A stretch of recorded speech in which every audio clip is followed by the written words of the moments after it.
गोजोननाय थाबाय सारनिसिम। दा जोङो हाबाफारि बायदियै दावहारु गाल्लाबाथा बसुमतारीनि गोथार जिउमाया जाहाथे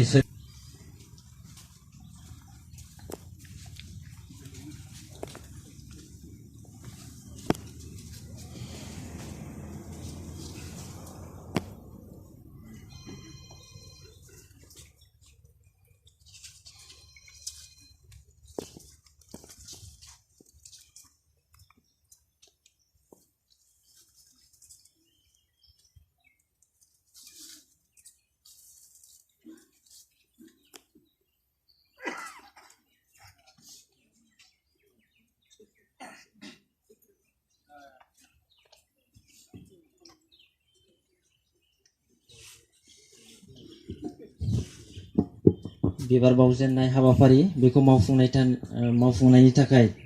सारनिसिम साबायखर थाबाय। बिथांखौबो आङो बिबार बावनो खावलायदों आरो बेयाव बाहागो लानाय बारग'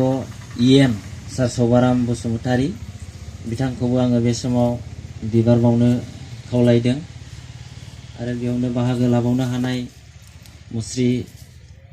शंकरलाल ब्रह्म TCLCC मेम्बार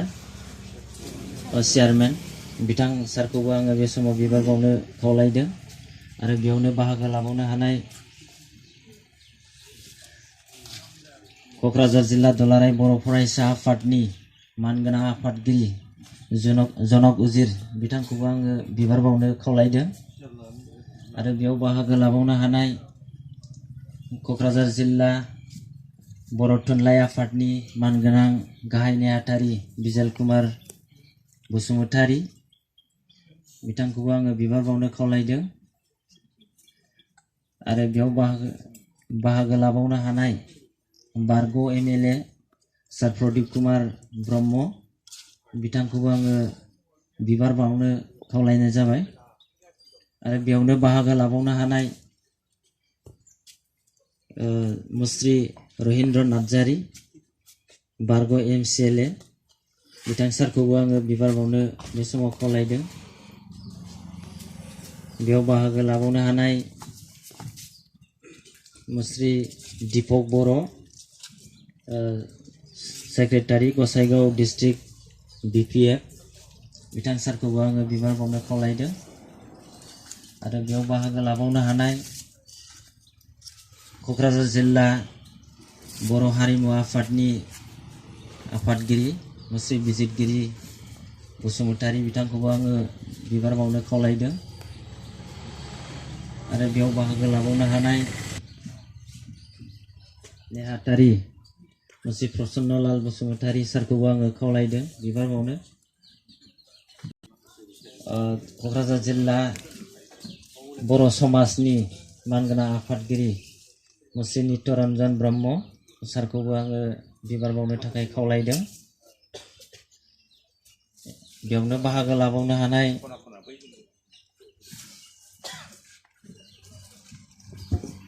माननि आलासि मुस्रि गपि फाथांगा नार्जारी चेयारमेन रायखंमारि BCDC बिथांखौबो बिबार बावनो थाखाय आङो खावलायदों। बेयावनो बाहागो लाबावनो हानाय दतमा ब्लक BPFनि नेहाथारि मुस्रि धरनिकान्त नार्जारी बिथां सारखौबो आङो मुंख्लं खाम्फायाव बिबार बावनो खावलायदों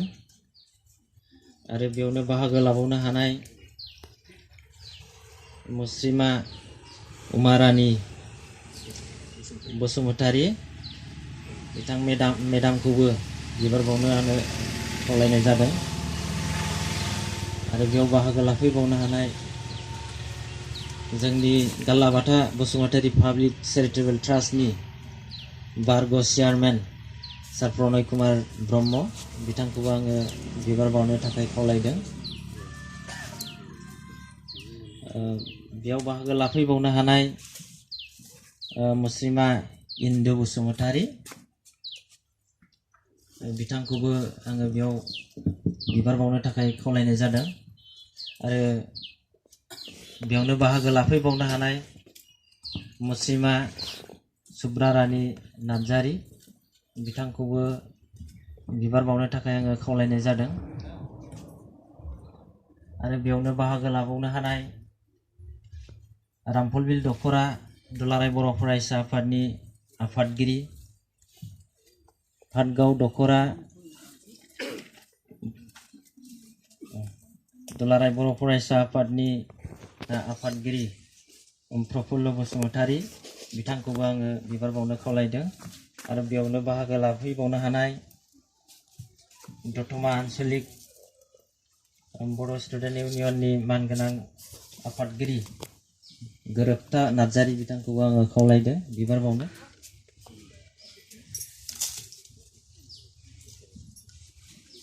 आरो बे समावहाय क'क्राझार जिल्ला बर' आइजो अनसाय आफादनि मानगोनां आफादगिरि सुचित्रा बसुमतारी बिथांखौबो आङो बिबार बावनो खावलायदों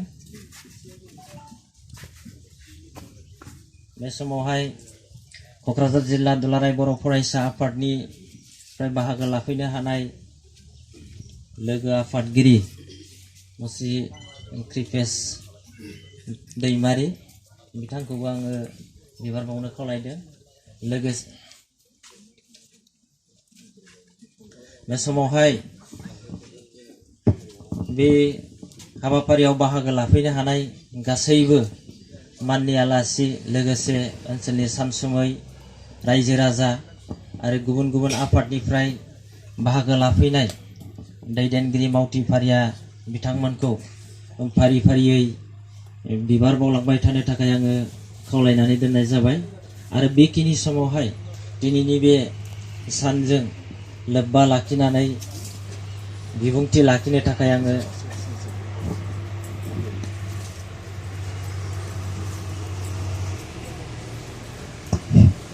बे समाव जोंनि गेजेराव सासे आलासि नुजाफैबावनो हादों मुस्रि आम कनस्टिटुयेन्सि बिथांखौ आङो जोंनि गेजेराव सिनायथि लानो खावलायदों गावनि बेसेन गोसा बिबुंथिखौ लाखिनो थाखाय आङो खावलायनाय जाबाय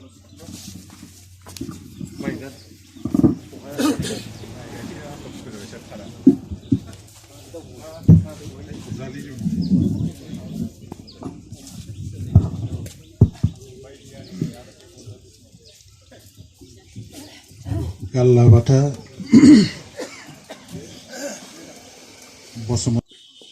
रुंसारि सान फालिनायनि